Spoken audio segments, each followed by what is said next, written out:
Quand l'histoire fait date. We'll say goodbye to this one, alas, soon. In fact, it's ended. It has ended on the cultural station, channel. Tonight. Even last night. No more. Finito. But I have a backlog. I have Napoleon, allegedly, for now. Let's look at that episode, and there will be a few more, like the painting. Well, see, it's done somewhere. But it was nice. It was nice, but now it's over. A line from a song, I think. Excellent. Looking at Napoleon. In this episode, I try and say a few things about.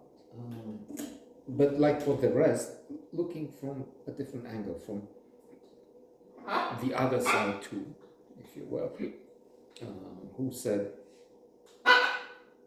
Churchill? Maybe. History is written by the victors, but maybe it's not Churchill. Like with this fool, the scientists, who abandoned the race and supported Trump, the one who mocked his use of high heels, his stats, his height, everything. He supposedly eating pudding with the fingers. So anyway, he said something like, from Churchill, we know defeat is not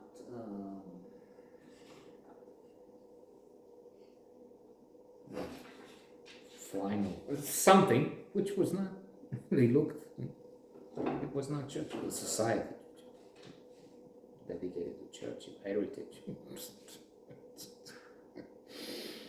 What a silly thing. And I maybe doing this as well. If I quote Churchill, I don't. I say maybe it wasn't.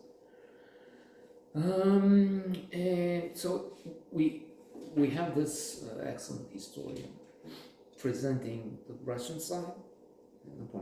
Napoleon, of course, won so many victories and controlled much of Europe, but then went to Russia and started losing Borodino, which looked like a victory. They entered Moscow, but then the Russians set buildings, the city on fire. We find much of that in War and Peace, actually. Tolstoy. But it's better, obviously, to read the history books, and once in a while, if we find such wonderful documentaries, look at that. So the Russians had a strategy. They pulled back. They allowed Napoleon to come in, and then the supply lines were stretched. He exaggerated. That's also interesting because you have innuendo, you have details which are so spicy. So, he was already too full of himself. I mean, grandiosity to the point of nonsense. They had for his court himself imperial grandeur, delusions of grandeur, actually. 50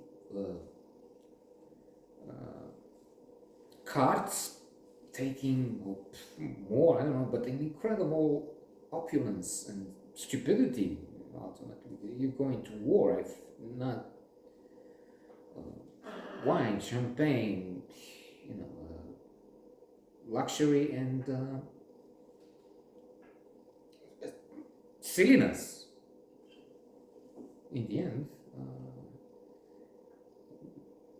many died, most died in the cold.